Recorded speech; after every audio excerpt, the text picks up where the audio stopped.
Pendant des années, il a été l'incarnation de l'espoir. Un survivant, un héros, une légende. Il a battu le cancer, il a dominé le Tour de France et a inspiré le monde entier. Dans la lumière, il a brillé comme nul autre. Mais dans l'ombre, une autre histoire se jouait.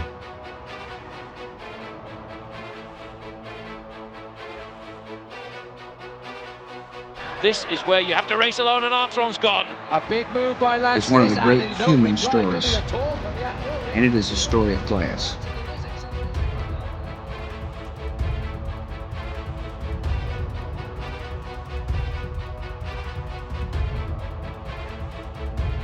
Yes or no? Did you ever take banned substances to enhance your cycling performance?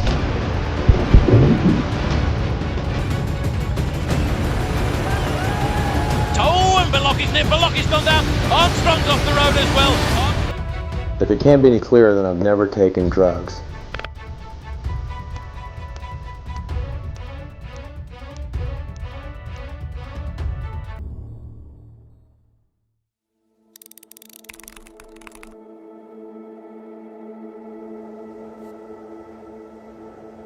Trois ans.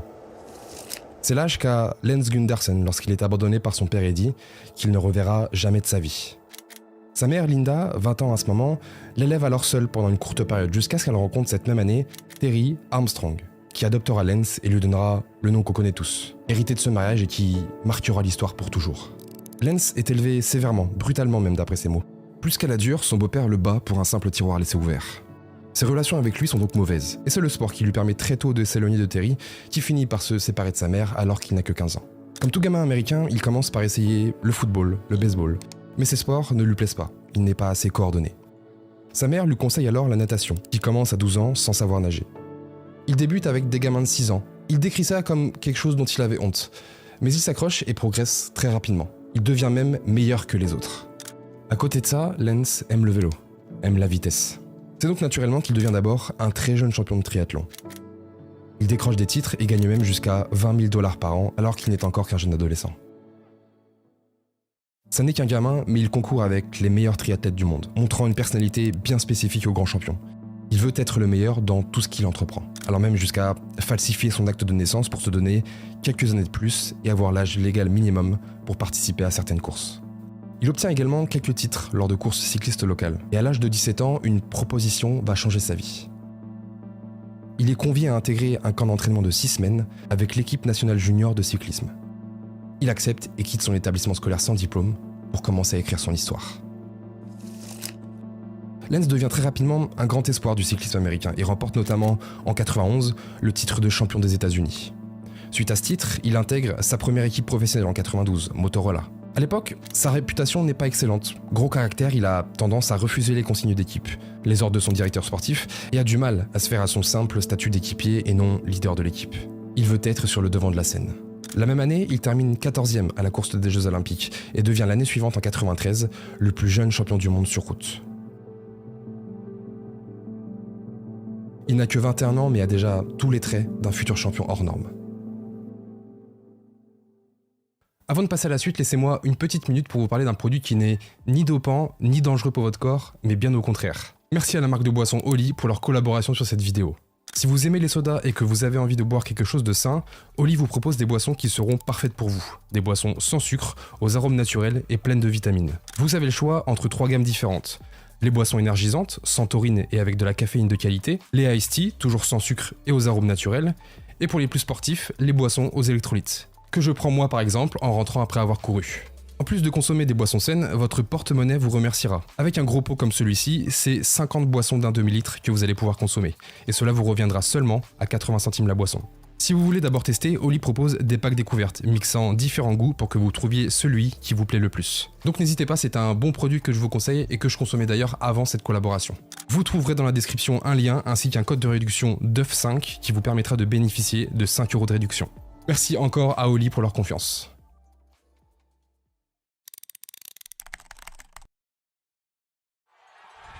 Le Tour de France. C'est la course cycliste la plus emblématique et prestigieuse au monde.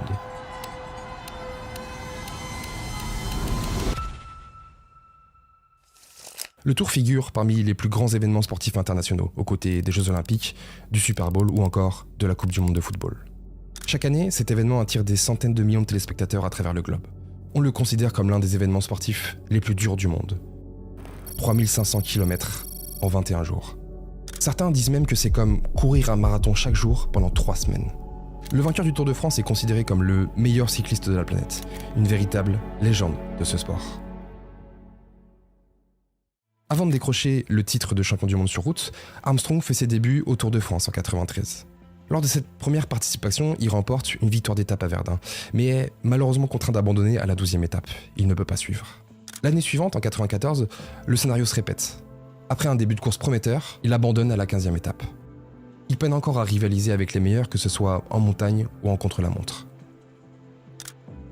En 1995, Armstrong s'impose à nouveau, cette fois à Limoges, mais ne parvient toujours pas à suivre les favoris dans les étapes de montagne.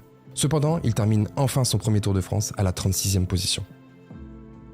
Après ce tour, Armstrong va commencer à changer de méthode. Lance ne voulait pas d'une carrière moyenne, ça le rongeait. Il se met à travailler avec un nouveau médecin, assez populaire pour ses résultats dans le milieu, le docteur Ferrari. Il revient l'année suivante en 1996 avec de nouvelles ambitions. Son corps a changé, il est plus mince, plus fort. Cependant, l'histoire se répète une fois encore, avec un abandon dès la 6e étape, pour cause de maladie.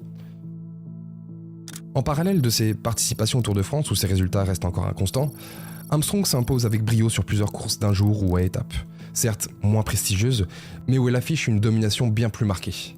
Des légendes du cyclisme comme Eddy Merckx, quintuple vainqueur du Tour de France, lui prédisent un avenir brillant, porté par son talent indéniable. Cependant, le destin ne va pas l'aider.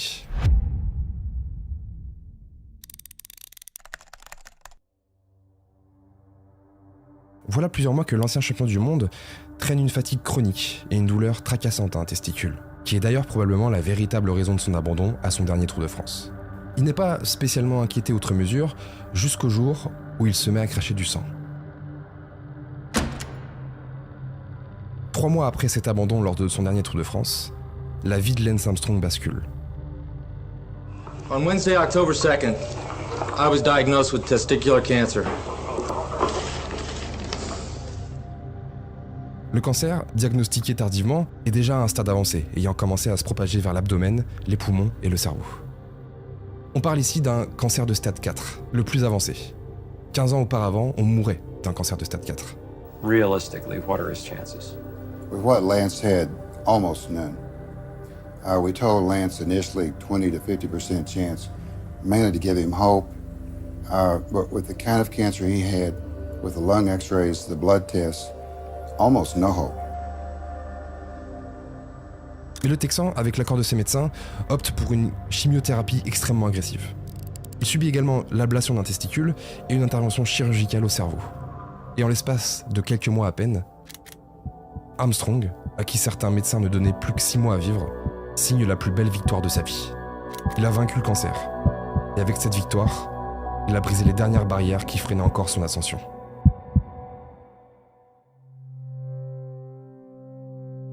Miraculeusement, il reprend l'entraînement durant l'été 97 et parallèlement va créer sa propre fondation, Lance Armstrong Foundation. Une fondation ayant pour but d'inspirer et de rendre plus forts les malades souffrant d'un cancer et qui pratique des campagnes de levée de fonds pour financer de l'aide pour les malades et la recherche dans la lutte contre le cancer.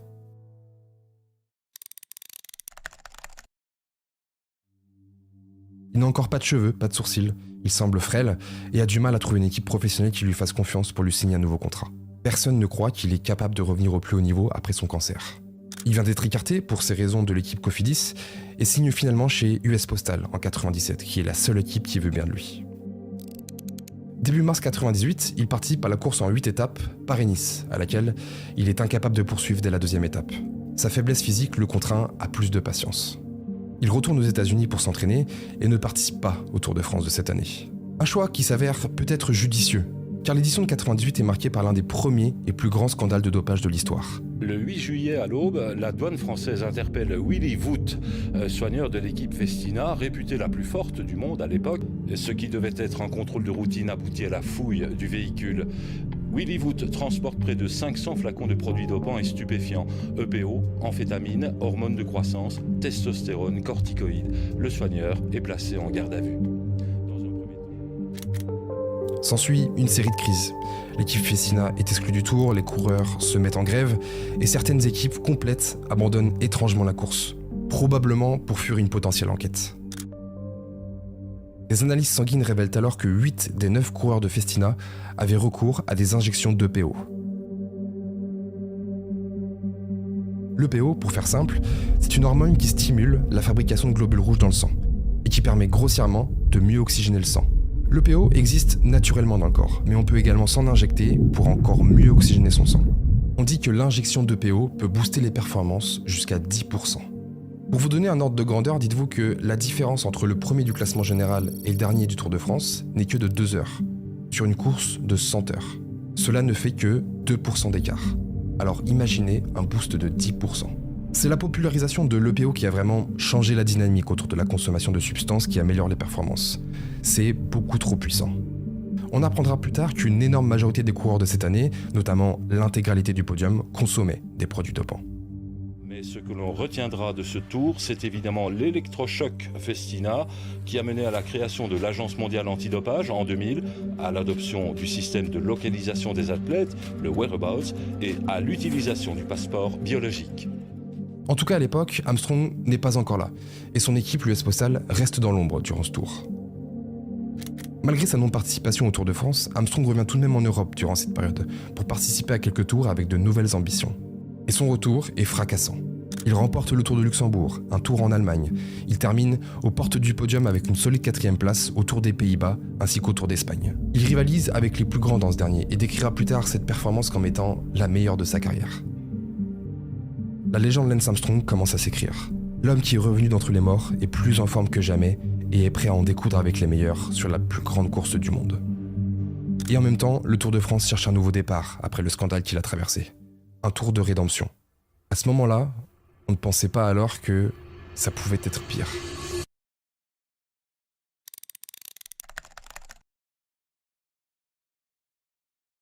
Le Tour de France 99 approche et au vu des récentes performances impressionnantes de Lance, une équipe est bâtie autour de lui.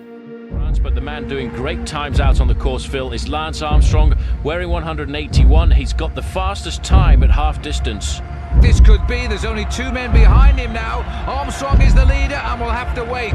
8:2.5. That is astonishing. Les résultats ne tardent pas à arriver. Lors du prologue, Armstrong s'impose et s'empare du maillot jaune dès le premier jour. Ce n'est que le début d'une véritable démonstration de force de l'Américain. Well, look at that. Armstrong has gone. He must have read our caption. 32 seconds to the 2 leaders, and he must have realised that is enough. He's now gone. Now, can they answer this one, Paul? Because the Dominant lors des étapes de montagne, brillant dans les contre-la-montre, il ne laisse presque aucune chance à ses adversaires. Le monde est sous le choc. Après sa victoire contre le cancer, alors que personne ne croyait plus en lui, Armstrong revient sur le Tour de France et établit un nouveau record de vitesse, réalisant ainsi le tour le plus rapide de l'histoire. Cette performance exceptionnelle provoque des suspicions. Comment un homme ayant été aussi malade peut-il remporter la course la plus exigeante au monde tout en battant des records de vitesse ? 15 jours après le début du tour, Armstrong est contrôlé positif au corticoïde, un produit dopant pouvant améliorer les capacités physiques. Et à ce moment, l'usage de corticoïdes est interdit, excepté en usage externe, donc sous forme de crème. Justification très simple d'Armstrong, la crème qu'il utilise pour soigner ses irritations en contient, sans qu'il ne l'ait remarqué. Expliquant que vous avez utilisé une pommade afin de traiter une dermatite allergique. Donc l'explication de cette information-là, en fait, c'est ça. C'est que vous avez utilisé une pommade, c'est ça, Lance ? C'est ça. Vous avez cet article qui provoque toute cette polémique. C'est mauvais non seulement pour moi, mais aussi pour le Tour de France, le cyclisme. Alors qu'il ne s'agit pas de dopage, mais d'une simple crème pour la peau. L'incident est rapidement clos, et en même temps, on ne veut pas faire trop d'histoire à ce moment. Le Tour de France sort à peine de l'histoire Festina, un survivant du cancer gagne le Tour, tout le monde veut que l'histoire soit belle. Parce que le public adore Lance Armstrong, ils adorent son histoire, une histoire de super-héros. Une enfance difficile, la bataille contre le cancer, puis son retour triomphal pour remporter le Tour de France. Déjà, il est presque une légende. Il a dépassé les frontières du sport.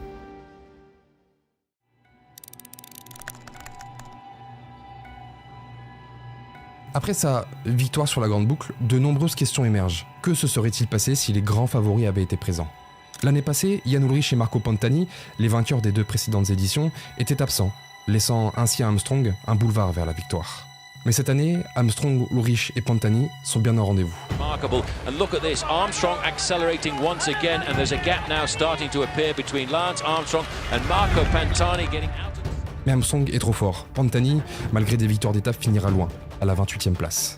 Jan Ullrich, qui est dans ce tour son principal concurrent, termine à la seconde place. C'est l'un des meilleurs, mais il ne parvient pas à contester la suprématie d'Armstrong. Suprématie qui va se poursuivre lors du Tour de Milan. Their men, one after the other, they are dropping like flies. This is where you have to race alone and Armstrong's gone. A big move by Lance this, and no reply coming at all from Jan Ullrich. Ullrich has got no answer to this acceleration. Armstrong se bat une nouvelle fois la première place avec celui qui devient son plus grand rival, Jan Ullrich. L'un des rares concurrents envers qui Lance exprime du respect. He had to bridge a 6-minute gap to win the stage. He has given us a tremendous demonstration. Yes! Podium placings were a carbon copy of last year too, with the top spot in triplicate. À nouveau vainqueur, Armstrong entre encore plus dans la légende en remportant un 3e titre d'affilée. Un nouveau titre qui le propulse réellement dans une autre catégorie, parmi les plus grands sportifs du monde. Tout grandit autour de lui, sa célébrité, son image, son association, ses sponsors. Il publie un livre et même Nike devient un de ses plus gros partenaires. Une véritable machine à sous est en place. En 2002, l'histoire se répète, il remporte son 4e Tour de France consécutif. Mais depuis sa première victoire en 99, Armstrong n'arrive pas à se débarrasser d'un doute insinuant, un certain malaise. Comment un rescapé d'un cancer qui avait déjà participé à des tours avec au mieux une 36e place, qui ne laissait pas prédire un tel avenir, peut vraiment réaliser tout ça? Surtout après une enquête qui vient étrangement de se terminer sur un non-lieu.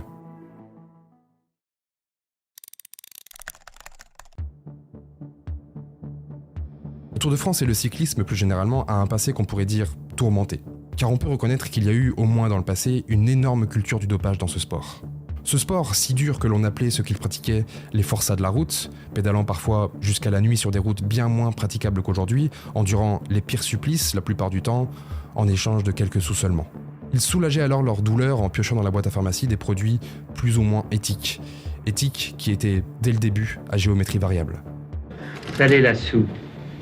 Un coureur qui marche pas trop d'habitude, du jour au lendemain, s'il se met avec la boussole, on dit tiens, il a dû saler la soupe celui-là. C'est difficile à parler de ça à la télévision, mais enfin, c'est quand on met la dose dans le petit bidon.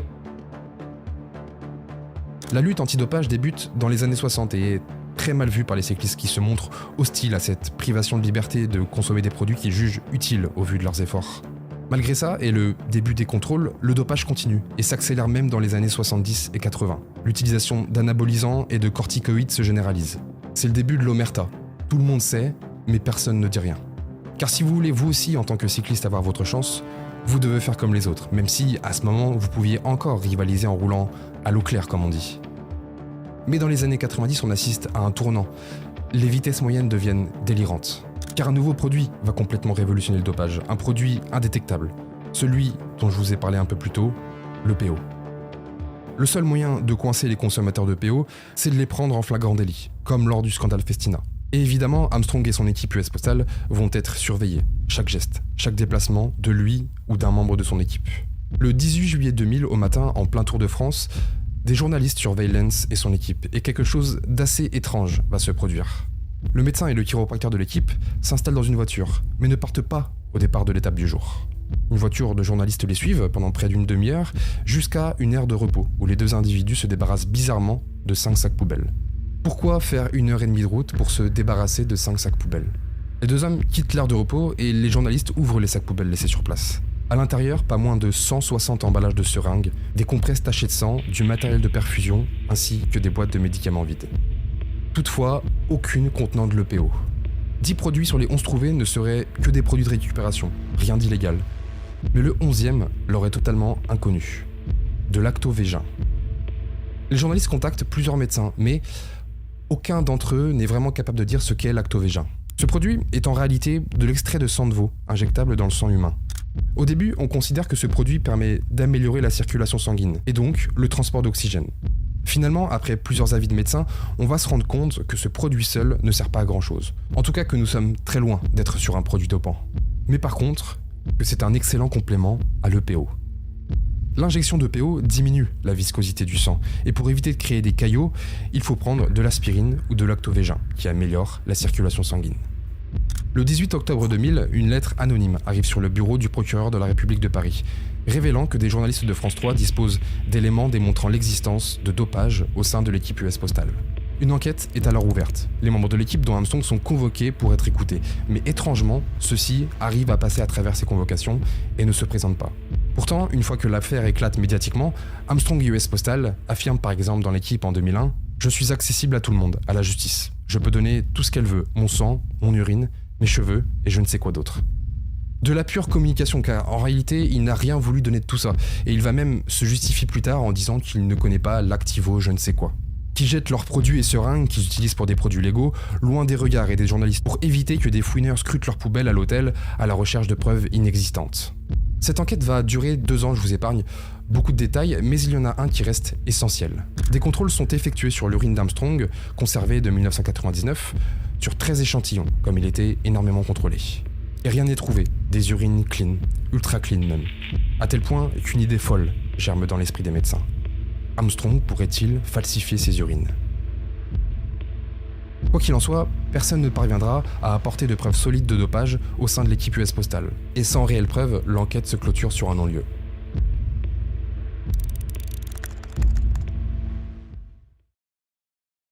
In fact the toe and Belocchi's gone down. Armstrong's off the road as well. Armstrong complete control there. He's into the field, but what a great bike rider. He's gone across. This is unbelievable. I've never seen this before. Armstrong went across the field there. He's back on the road at 4 kilometers to go. What great. Dans une atmosphère pleine de soupçons, Armstrong remporte son 5e Tour de France.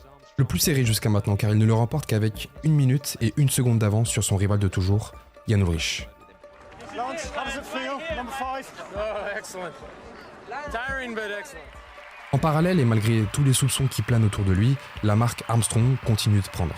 Sur la scène publique, il est maintenant devenu un personnage d'envergure mondiale. Il est le super-héros parfait. L'impact de son association sur le cancer, la recherche, le financement est énorme. Il y a clairement un avant et un après Armstrong. Nike, par exemple, en collaboration avec l'association, décide de vendre un bracelet jaune pour la soutenir à 1 € pièce. Ils en fabriquent 5 millions, ce qui apportera un soutien énorme de 5 millions de dollars à l'association. Ils en vendent plus de 80 millions. Tout le monde veut faire partie de ça. Il faut d'ailleurs noter qu'Armstrong ne se fait pas d'argent avec l'association. Il ne prend aucun revenu. Mais par contre, l'effet de l'association sur son image est un bon bouclier. Car Armstrong commence à polariser, d'une part à cause des soupçons de dopage qui s'intensifient, et de l'autre par son comportement au sein du peloton, où via sa personnalité cinglante, il a une énorme emprise qui ne plaît pas à tout le monde. Un exemple parmi tant d'autres, c'est sa relation avec Christophe Basson, qui est un coureur au sein du peloton qui ose ouvertement critiquer Armstrong. Face à ce type de coureur, Armstrong n'hésite pas à déployer des moyens questionnables. Il peut ordonner par exemple de chasser l'un d'eux s'il sort du peloton pour les empêcher d'espérer une victoire d'étape. Un comportement que certains qualifient de parrain mafieux.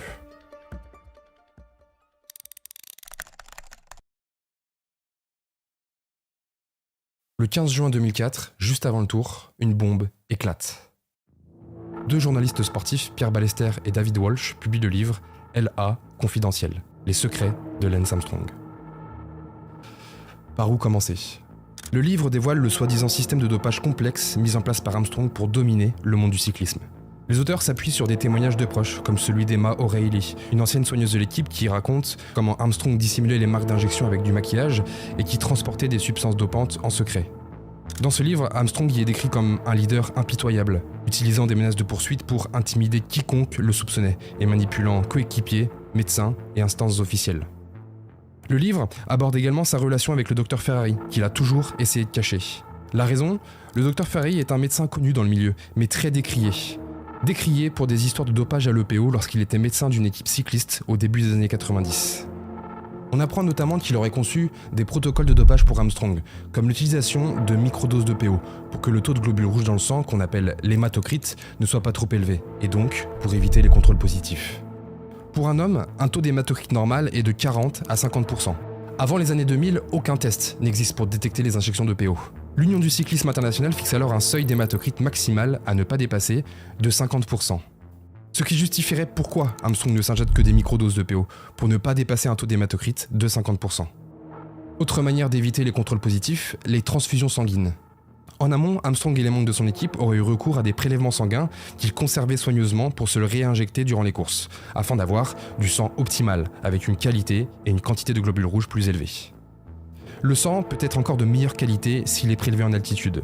Comme il y a moins d'oxygène, le corps s'adapte avec une production accrue de globules rouges.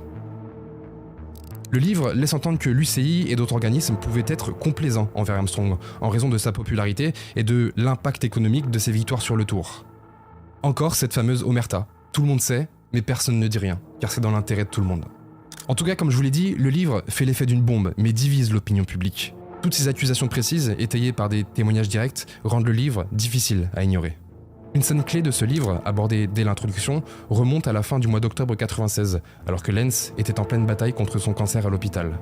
En présence de ses proches, un médecin lui aurait demandé s'il a eu recours à des produits améliorant les performances. Aucun des témoins de cette scène n'a souhaité s'exprimer sur le sujet. Toutefois, Armstrong et ses avocats réagissent rapidement pour discréditer les auteurs, qualifiant l'ouvrage de ramassis de mensonges. I think extraordinary accusations must be followed up with extraordinary proof. And they have not come up with extraordinary proof. Cette absence de preuves directes et tangibles permet à Armstrong de clamer son innocence. Car un mois après la sortie du livre, le Tour de France commence, avec Armstrong sur la ligne de départ.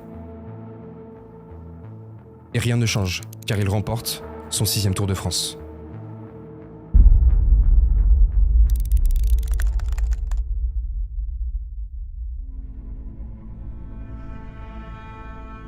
L'année 2004 fut compliquée pour Armstrong. Ce livre accusatoire, le docteur Ferrari avec qui il travaille est condamné pour des histoires de dopage, tout ça abîme sa réputation et les soupçons sont de plus en plus grands. Well, if it can't be any clearer than I've never taken drugs, how clear is that? Ça en est devenu un véritable combat. Il faut se défendre sur le Tour de France pour être le meilleur et il faut se défendre face aux médias. Et le champion en est fatigué. Sport, cyclisme, avec les adieux d'un grand champion, Lance Armstrong met fin à sa carrière. Décision annoncée hier soir. Le coureur texan va tenter une 7e victoire dans le Tour de France avant d'arrêter. J'ai décidé de tout mettre sur le Tour et en même temps, j'ai décidé que le Tour de France serait ma dernière course en tant que cycliste professionnel. C'est donc le dernier Tour de France d'Armstrong. Et quel Tour de France ? L'Américain porte le maillot jaune 17 jours sur 21, sur un tour qui devient une nouvelle fois le plus rapide de l'histoire.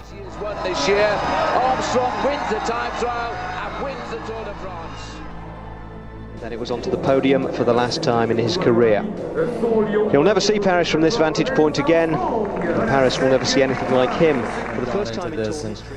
And finally, the last thing I'll say for the people that don't believe in cycling, the cynics and the skeptics, I'm sorry for you. I'm sorry you can't dream big, and I'm sorry you don't believe in miracles. And I'm a fan of the Tour de France for as long as I live, and there are no secrets. This is a hard sporting event, and hard work wins it. So, vive le Tour, forever. Thank you. Les avis sont partagés quant à la fin de carrière d'Armstrong. Les gens sont tristes, mais excités de voir ce que va donner le Tour sans lui. Il y a également une sorte de soulagement qu'on puisse passer à autre chose. Un soulagement qui va être de courte durée. Le 23 août 2005, un mois après la fin du Tour de France, Armstrong est encore une fois cité dans un nouveau scandale. Ce matin, coup de tonnerre, l'équipe révèle que l'Américain se serait dopé lors de sa première victoire en 1999. Le quotidien sportif s'est procuré les numéros des prélèvements d'Armstrong et affirme, documents à l'appui, qu'ils correspondent pour 6 d'entre eux à des échantillons d'urine contenant de l'EPO. Armstrong réagit très rapidement et sereinement. Des échantillons vieux de 6 ans, comment pouvons-nous être sûrs qu'ils étaient bien conservés ? Il attaque même le journal en diffamation, car encore une fois, pour Armstrong, rien à signaler. Il faut se rendre compte, une fois de plus, de la galaxie qu'est Armstrong à l'époque. De son pouvoir, de son influence pour qu'en quelques coups de communication, il puisse complètement éteindre et mettre à néant ce genre d'accusation.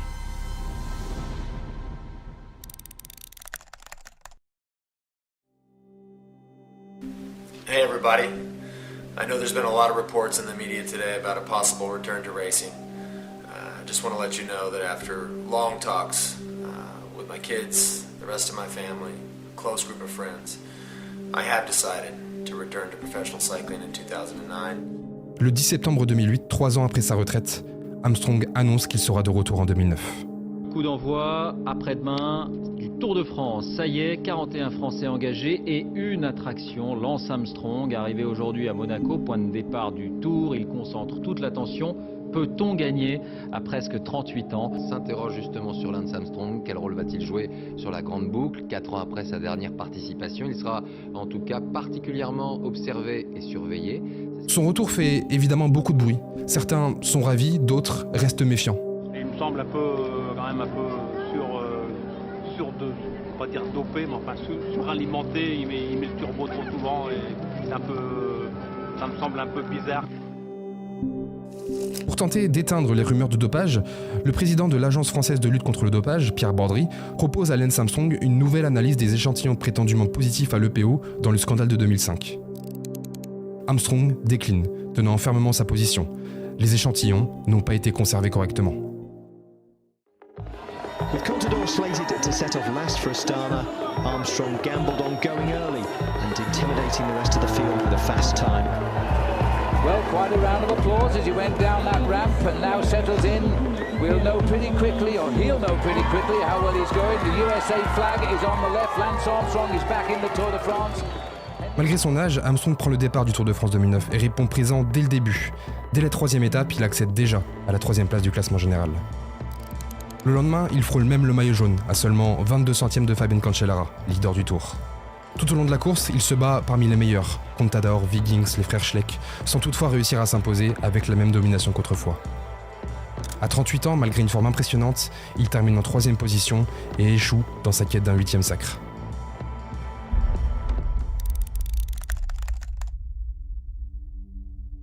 L'année suivante, en 2010, il intègre une nouvelle structure, Radio Shack, et un ancien équipier d'Armstrong souhaite également le rejoindre dans cette nouvelle aventure. Floyd Landis est un ancien coéquipier d'Armstrong au sein de l'équipe US Postal de 2002 à 2004. C'est notamment son successeur, celui qui remporte le Tour de France juste après lui, en 2006. Mais son succès à l'époque est de courte durée.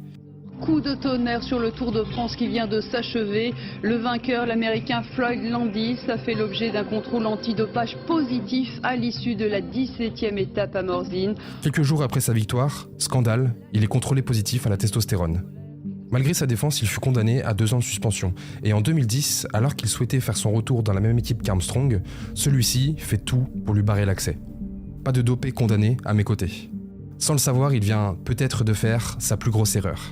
Personne ne veut de Landis. Sa carrière est terminée. Et il décide que s'il tombe, ce ne sera pas seul.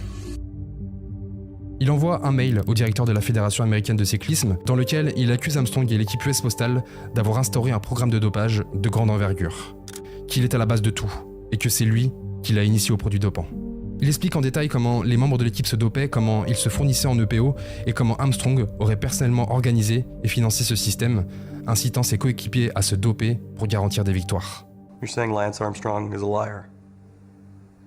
Yes, I suppose if that's the question, yes. Les accusations de Landis font du bruit dans les médias, et la Food and Drug Administration ouvre alors une enquête fédérale. He has nothing. He's got no proof. It's his word versus ours.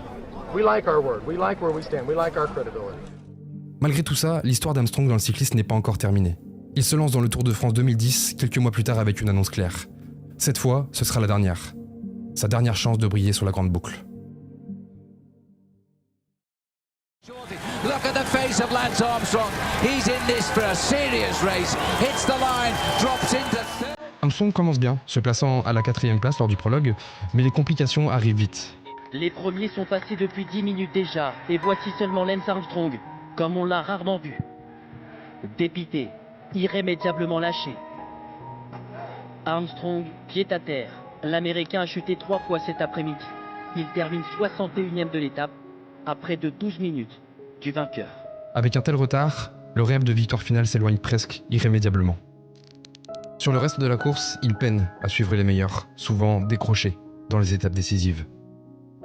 Armstrong termine son dernier Tour de France à la 23e place, à plus de 30 minutes du vainqueur, marquant ainsi la fin de son parcours sur la légendaire épreuve. Parallèlement, l'enquête fédérale prend une tournure plus grave, car Floyd Landis livre des détails troublants, précis, qui semblent corroborer certaines suspicions. Cette fois-ci, on se demande comment Armstrong pourrait une nouvelle fois passer en travers les mailles du filet. Mais le temps passe et l'enquête est abandonnée en février 2012, sans explication claire. Une fois de plus, Armstrong est intouchable. Armstrong s'en sort. Mais pour combien de temps ?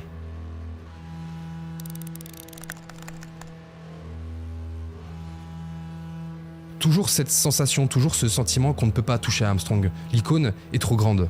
On en vient même à se demander si ce ne sont pas des relations haut placées au gouvernement qui lui permettent de ne pas avoir à répondre à toutes les accusations dont il fait face. Comme s'il y avait un complot autour d'Armstrong.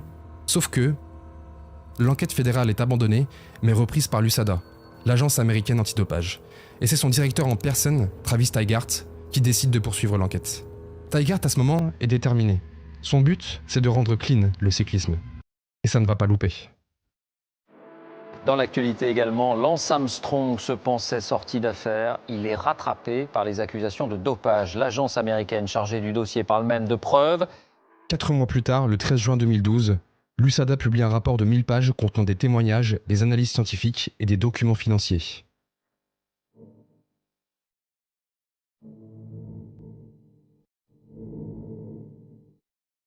Parmi ces témoignages sous serment, on retrouve 26 personnes, dont 11 anciens coéquipiers d'Armstrong. Certains d'entre eux ont présenté des preuves qu'Armstrong leur a fournies, les a incités à utiliser et leur a administré des substances interdites. L'USADA émet une accusation formelle contre Armstrong, l'accusant d'avoir orchestré le programme de dopage le plus sophistiqué, professionnel et réussi que le sport ait jamais vu. En octobre 2012, l'Union cycliste internationale, jusqu'ici protectrice envers Armstrong, confirme ces mêmes conclusions. Le verdict est sans appel. C'est un jour décisif pour le cyclisme. L'UCI décide de bannir Lance Armstrong et le prive de ses 7 titres dans le Tour de France. Lance Armstrong n'a aucune place dans le cyclisme. Les conséquences financières sont tout aussi brutales. En quelques jours, Armstrong voit ses sponsors les plus prestigieux, Nike, Oakley, mettre fin à leur contrat.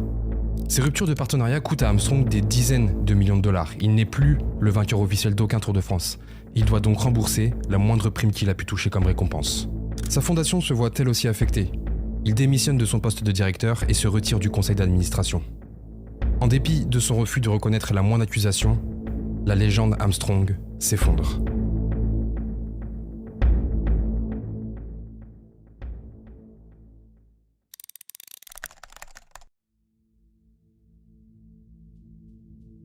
L'empire Armstrong s'écroule complètement depuis plusieurs mois. Plus personne ne croit en lui. Armstrong est un escroc, un menteur, un tricheur. Dans une ultime tentative de redorer son image, il met en œuvre un dernier stratagème médiatique. Oprah and Lance Armstrong. So let's start with the questions that people around the world have been waiting for you to answer. Yes or no? Did you ever take banned substances to enhance your cycling performance? Yes. Yes or no? Was one of those banned substances EPO? Yes. Did you ever blood dope or use blood transfusions to enhance your cycling performance? Yes. Did you ever use any other banned substances like testosterone, cortisone, or human growth hormone? Yes. Yes or no? In all 7 of your Tour de France victories, did you ever take banned substances or blood dope? Yes. Ces aveux sont un coup de massue pour ses anciens fans. En quelques minutes, l'image d'Armstrong, le survivant du cancer devenu champion, est définitivement brisée. Il passe d'icône à paria, et pour beaucoup, il devient le symbole de l'hypocrisie et de la tricherie dans le sport de haut niveau.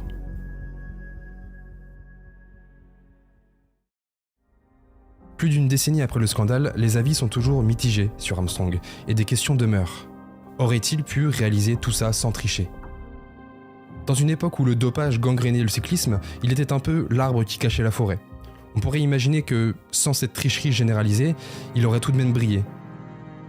Car Armstrong, malgré tout, et il faut le souligner, était un homme doté d'un talent exceptionnel et d'un mental d'acier, un réel mental de gagnant. Il a dû faire face à un dilemme, avoir une carrière moyenne, dans l'ombre, car il ne pouvait pas rivaliser avec ceux qui se dopaient, ou faire comme eux et réussir comme il l'a fait. Dans sa jeunesse, il méprisait ceux qui trichaient, car ça l'empêchait de gagner. Pourtant, il a fini par céder à ce choix impossible, le sacrifice de son intégrité à celui de son avenir. Et c'est là que réside le paradoxe d'Armstrong, un homme capable du meilleur comme du pire. D'un côté, le bien immense qu'il a accompli pour les malades du cancer et la recherche, donnant espoir à des millions de personnes. De l'autre, l'ombre de ses actions sur le vélo. Un programme de dopage méticuleusement orchestré, des mensonges qui se sont accumulés jusqu'à en devenir un empire fragile, des menaces et des carrières brisées. Il n'a pas triché seulement pour survivre, il a écrasé tous ceux qui se dressaient sur son chemin. Il faut bien comprendre que tout va beaucoup plus loin qu'une simple histoire de dopage. Il regrette, dit-il, non pas d'avoir menti, mais d'avoir blessé des personnes, comme Emma O'Reilly, sa soigneuse par exemple, ou d'avoir détruit des vies dans sa quête insatiable de victoire. Car il était obligé de mentir, vous ne pouvez pas vous lancer dans tout ça sans mensonge. Et tout devient rapidement trop gros. Une fois que l'engrenage est lancé, vous ne pouvez plus l'arrêter. Mais la vérité finit toujours par rattraper même les hommes les plus rapides.